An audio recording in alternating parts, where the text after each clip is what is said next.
ನೋಡಿ, ಇದು ನಮ್ಮಲ್ಲಿ ಮಾತ್ರ ಪಕ್ಕಾ ಪಾಲಿಟಿಕ್ಸ್ನಲ್ಲಿ ನಮ್ಮಲ್ಲಿ ಮಾತ್ರ ಹೇಳುವಂತ ಸುದ್ದಿ. ಹಾಗಾದ್ರೆ ವಿಜಯೇಂದ್ರ ಇಲ್ಲಿ ಒಂಟಿ ಆಗ್ತಾರಾ? ಬಿಜೆಪಿಯ ಹಿರಿಯ ನಾಯಕರು ಕೂಡ ಪಾದಯಾತ್ರೆಯ ವಿಚಾರದಲ್ಲಿ ಸ್ವಲ್ಪ ಹಿಂದೆ ಸರಿತಿದ್ದಾರಾ? ಯಾತಕ್ಕಾಗಿ, ಯಾವ ಕಾರಣಕ್ಕಾಗಿ? ವಿಜಯೇಂದ್ರ ನೇತೃತ್ವದ ಪಾದಯಾತ್ರೆಗೆ ಅಪಸ್ವರ. ಇಲ್ಲೂ ಕೂಡ ಕ್ರೆಡಿಟ್ ವಾರ್ ಆಗ್ತಾ ಇದೆಯಾ? ಮೂಡ ಹೋರಾಟದಲ್ಲಿ ಏಕಾಂಗಿ ಆಗ್ತಾರಾ ವಿಜಯೇಂದ್ರ? ಹೋರಾಟದಿಂದ ಹಿರಿಯ ನಾಯಕರು ಹಿಂದೆ ಸರಿತಾರಾ? ಹಾಗಾದ್ರೆ ಮೈಸೂರು ಪಾದಯಾತ್ರೆ ಹಿಂದಿದೆಯಾ ಹೊಂದಾಣಿಕೆ? ಈ ರೀತಿಯಾದಂಥ ಆರೋಪ ಬಿಜೆಪಿ ಪಕ್ಷದೊಳಗೆ ಕೇಳಿ ಬರ್ತಾ ಇದೆ. ಆ ನಾಯಕನ ಋಣ ತೀರಿಸಲು ಸಿಎಂ ವಿರುದ್ಧ ಸಮರಾನ? ಯಾರಾಗಾದ್ರೆ ಆ ನಾಯಕ? ಆ ನಾಯಕ ಅಂತಂದ್ರೆ ಯಾರು? ಅವ್ರಿಗೆ ಋಣ ತೀರಿಸೋದು ಯಾಕೆ? ಅವ್ರಿಗೆ ಋಣ ತೀರಿಸೋದ್ರಿಂದ ಸಿಎಂ ಸಿದ್ದರಾಮಯ್ಯ ವಿರುದ್ಧ ಯಾಕೆ ಸಮರ? ಕಾಂಗ್ರೆಸ್ ಸರ್ಕಾರದ ವಿರುದ್ಧ ಸಿಡಿಯುವಲ್ಲೂ ಕೂಡ ಅಪಸ್ವರ. ಈಗ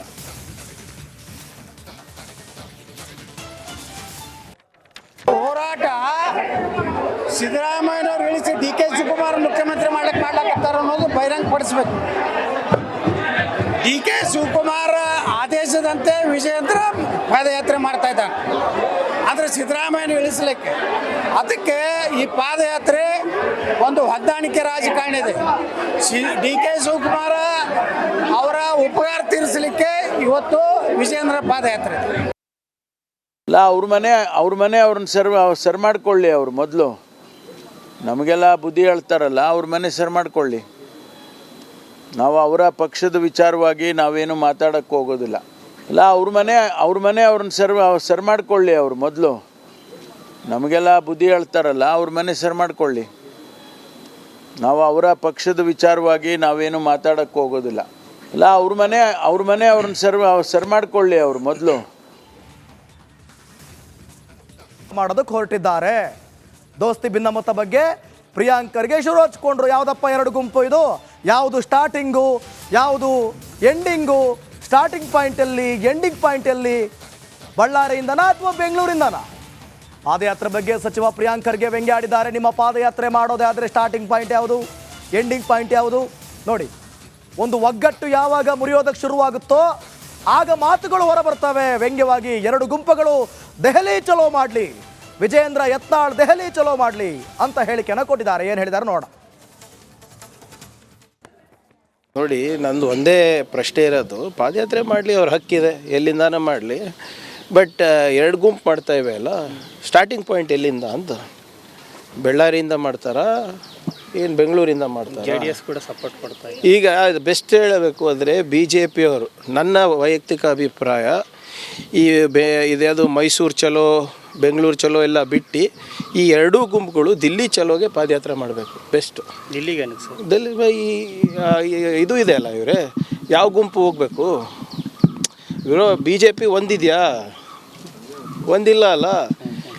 ಏನು ವಿಜೇಂದ್ರ ಅವ್ರ ಗುಂಪು ಮತ್ತು ಯತ್ನಾಳ್ ಅವ್ರ ಗುಂಪು ಸೇರಿ ದಿಲ್ಲಿ ಚಲೋ ಯಾತ್ರೆ ಮಾಡಿ ಅಲ್ಲಿ ಹೋಗಿ ನಮ್ಮ ಏನೇನು ವಿಷಯಗಳಿವೆ ಸಂಧಾನ ಮಾಡಿ, ನಮಗೇನು ದಿಕ್ಕು ದೆಸೆ ಇಲ್ಲ, ಯಾವ ವಿಚಾರವನ್ನು ತಗೋಬೇಕು ಅಂತ ಗೊತ್ತಾಗ್ತಾ ಇಲ್ಲ.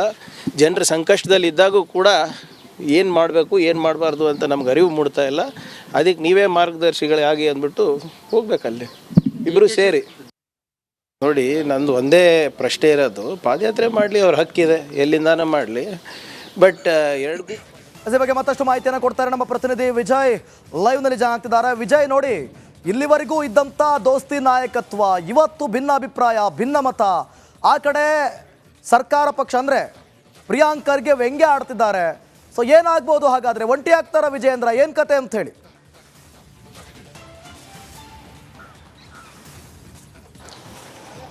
ದಿವಿತ್, ಮೈಸೂರು ಬೆಂಗಳೂರು ಅಂದರೆ ಬೆಂಗಳೂರು ಮೈಸೂರು ಪಾದಯಾತ್ರೆ ಸಂಬಂಧಪಟ್ಟಂತೆ ಈಗ BJP JDSನಲ್ಲಿ ಒಡಕನ್ನು ಮೂಡಿರುವಂಥದ್ದು. ಅಂದರೆ ಭಾಳ ಪ್ರಮುಖವಾಗಿ ಇದೇ ಮೊದಲ ಬಾರಿಗೆ ಪಾದಯಾತ್ರೆ ಸಂಬಂಧಪಟ್ಟಂತೆ ಮತ್ತು ಮೈತ್ರಿಯ ಸಂಬಂಧಪಟ್ಟಂತೆ ಏನು ಅಸಮಾಧಾನವನ್ನು ವ್ಯಕ್ತಪಡಿಸಿರುವಂಥದ್ದು ಮಾಜಿ CM ಕುಮಾರಸ್ವಾಮಿ. ಅಂದರೆ ಮೈತ್ರಿಯ ವಿರುದ್ಧ ಅಂತಲ್ಲ, ಆದರೆ ಪಾದಯಾತ್ರೆ ಸಂಬಂಧಪಟ್ಟಂತೆ ನಡೆದುಕೊಳ್ತಿರುವಂಥ ಒಂದಷ್ಟು ನಡವಳಿಕೆಗಳು, ಒಂದಷ್ಟು ನಿರ್ಧಾರಗಳೇನಿದೆ ಅದು ಅಸಮಾಧಾನಕ್ಕೆ ಕಾರಣ ಆಗಿರುವಂಥದ್ದು.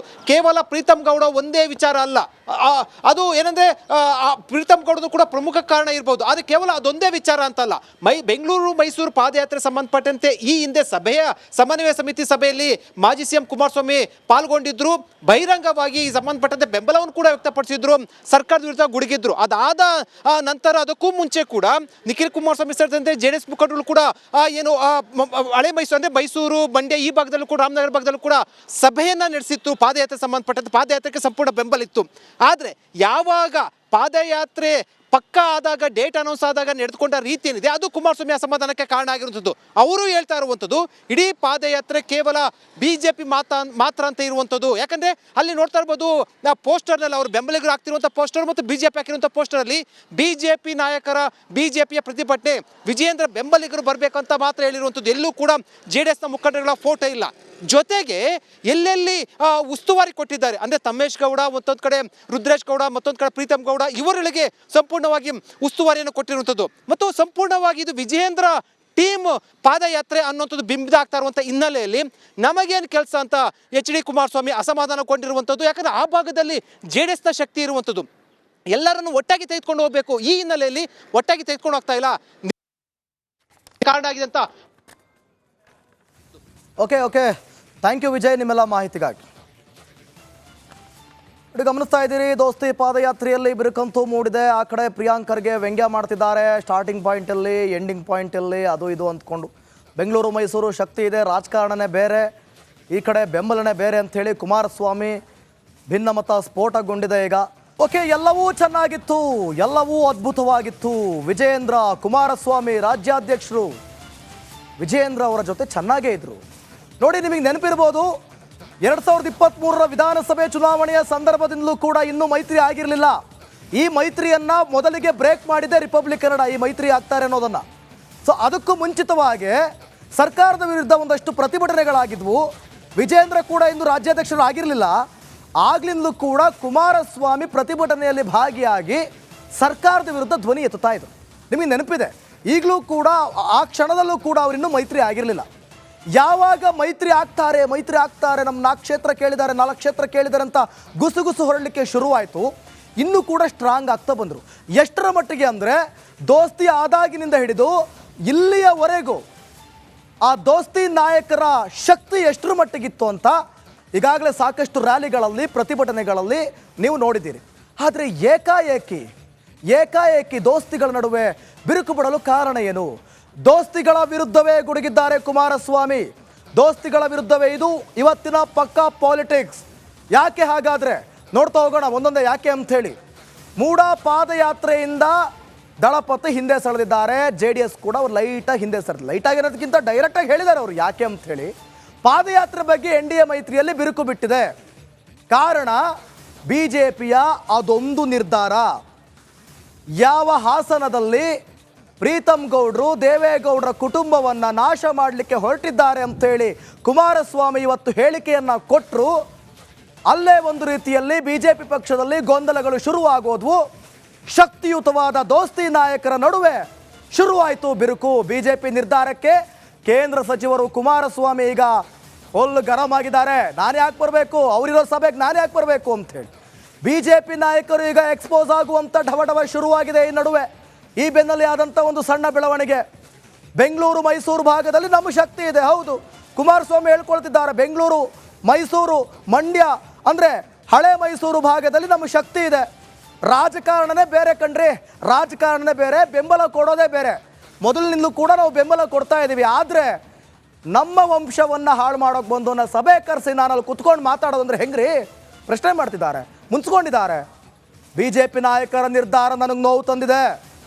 BJP ನಾಯಕರ ಈ ನಿರ್ಧಾರ ನನಗೆ ನೋವು ತಂದಿದೆ. ಯಾಕೆ ಅಂತಂದರೆ ಆ ಹೇಳಿಕೆಗಳನ್ನು, ಕುಮಾರಸ್ವಾಮಿ ಹೇಳಿಕೆಗಳನ್ನು ನೀವು ಗಮನಿಸ್ತಾ ಇದ್ರಿ. ಕಡ್ಡಿ ಮುರಿದಂಗೆ ಹೇಳ್ತಿದ್ದಾರೆ ಅವರು. ಪ್ರೀತಮ್ ಗೌಡ್ರು ಎಂಟ್ರಿ ಆಗಬಾರ್ದು, ಪಾದಯಾತ್ರೆಗೆ ನಾನು ರೆಡಿ ಇದ್ದೆ, ಅವ್ರನ್ನ ಕರೆಸಿ ಸಭೆಗೆ ಅವ್ರ ಮುಂದೆ ಎದುರು ಬದ್ರು ಕೊಡೋದ್ರೆ ಆಗಲ್ಲ ಅಷ್ಟೇ. ನಮ್ಮ ಕುಟುಂಬಕ್ಕೆ ವಿಷ ಇಟ್ಟವನ ಜೊತೆ, ನಮ್ಮ ಕುಟುಂಬಕ್ಕೆ ನೋಡಿ ನೇರವಾಗಿ ಹೇಳ್ತಾರ ಅವ್ರು, ನಮ್ಮ ಕುಟುಂಬಕ್ಕೆ ವಿಷ ಇಟ್ಟವನ ಜೊತೆ ವೇದಿಕೆ ಹಂಚ್ಕೊಳ್ಬೇಕಾ? ಸಾಧ್ಯನೇ ಇಲ್ಲ, ಆಗೋದೇ ಇಲ್ಲ ಅನ್ನೋ ಲೆಕ್ಕಾಚಾರ. ಪ್ರೀತಮ್ ಗೌಡ ವಿರುದ್ಧ ಕೇಂದ್ರ ಸಚಿವ ಕುಮಾರಸ್ವಾಮಿ ಗುಡುಗಿದ್ದಾರೆ. ಗಮನಿಸಬಹುದು. ಪ್ರಜ್ವಲ್ ರೇವಣ್ಣ ವಿರುದ್ಧ ಬಂದಂಥ ಆರೋಪಗಳು, ಪೆನ್ ಡ್ರೈವನ್ನು ಹಂಚಿದ್ದು ಇದೇ ಪ್ರೀತಮ್ ಗೌಡ. ಅವ್ರ ಕಡೆಯವರೇ ಎಲ್ಲ ಹಂಚಿಸ್ಬಿಟ್ರು, ಮಾನಹಾನಿ ಮಾಡಿಬಿಟ್ರು, ದೊಡ್ಡ ದೊಡ್ಡ ಇಶ್ಯೂ ಮಾಡಿಬಿಟ್ರು ಅಂತ ನಮ್ಮ ಮರ್ಯಾದಸ್ಥರ ಕುಟುಂಬವನ್ನು ಹಾಳು ಮಾಡಿದಂಥ ಪ್ರೀತಮ್ ಗೌಡರು ಈ ಸಭೆಯಲ್ಲಿ ಬಂದು ಕುತ್ಕೊಳ್ತಾರೆ ಅಂತಂದರೆ ನಾನು ಯಾಕೆ ಬರಬೇಕು?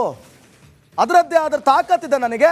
ಬೆಂಗಳೂರು, ಮೈಸೂರು, ಮಂಡ್ಯ ಭಾಗದಲ್ಲಿ, ಹಳೆ ಮೈಸೂರು ಭಾಗದಲ್ಲಿ ನನ್ನದೇ ಆದಂಥ ಒಂದು ಶಕ್ತಿ ಇದೆ. ಆ ಶಕ್ತಿ ಪ್ರದರ್ಶನವನ್ನು ಕೂಡ ಅವರಿಗೆ ಆಲ್ರೆಡಿ ಮಾಡಿದ್ದಾರೆ. ಈ ಬೆನ್ನಲ್ಲಿ ಕೇಳಿದಂಥ 4 ಕ್ಷೇತ್ರಗಳಲ್ಲಿ 3 ಕ್ಷೇತ್ರವನ್ನು ಗೆದ್ದು ಬೀಗಿದ್ದಾರೆ. ಈ ನಡುವೆ ನಾನು ಯಾಕಪ್ಪ, ರಾಜಕಾರಣನೇ ಬೇರೆ, ಬೆಂಬಲನೇ ಬೇರೆ, ಇದಕ್ಕೆ ನಾನು ಒಪ್ಪೋದಿಲ್ಲ ಅಂಥೇಳಿ ಕುಮಾರಸ್ವಾಮಿ ಒಲ್ಲೆ ಅಂದರು. ಹಾಗಾದರೆ ದೋಸ್ತಿ ನಾಯಕರ ಬಿರುಕು ಇಲ್ಲಿವರೆಗೂ ಬಹಳ ಶಕ್ತಿಯುತವಾಗಿತ್ತು. ಎಷ್ಟರ ಮಟ್ಟಿಗೆ ಅಂತಂದರೆ, ಏನಪ್ಪ ಇದು ಈ ರೇಂಜಿಗೆ ಒಂದಾಗ್ಬಿಟ್ರಲ್ಲ ಇವರೆಲ್ಲ, JDS ಮತ್ತು ಕಮಲ ಮತ್ತು ಹೊರೆ ಈ ರೇಂಜಿಗೆ ಅಂಟ್ಕೊಂಡ್ಬಿಟ್ರಲ್ಲ ಅಂತ ಟೆನ್ಷನ್ ಆಗಿದ್ದ ಸರ್ಕಾರಕ್ಕೆ ಈಗ ಒಂದು ರೀತಿಯಲ್ಲಿ ಖುಷಿಯಾಗಿದೆ ಅಂತ ಕಾಣುತ್ತೆ. ಅದಕ್ಕೆ BJP JDS ಪಾದಯಾತ್ರೆಯಲ್ಲಿ ಭಿನ್ನಮತ ಸ್ಫೋಟ ಆಗಿರೋದ್ರ ಬಗ್ಗೆ ಪ್ರಿಯಾಂಕ್ ಖರ್ಗೆ ಈಗ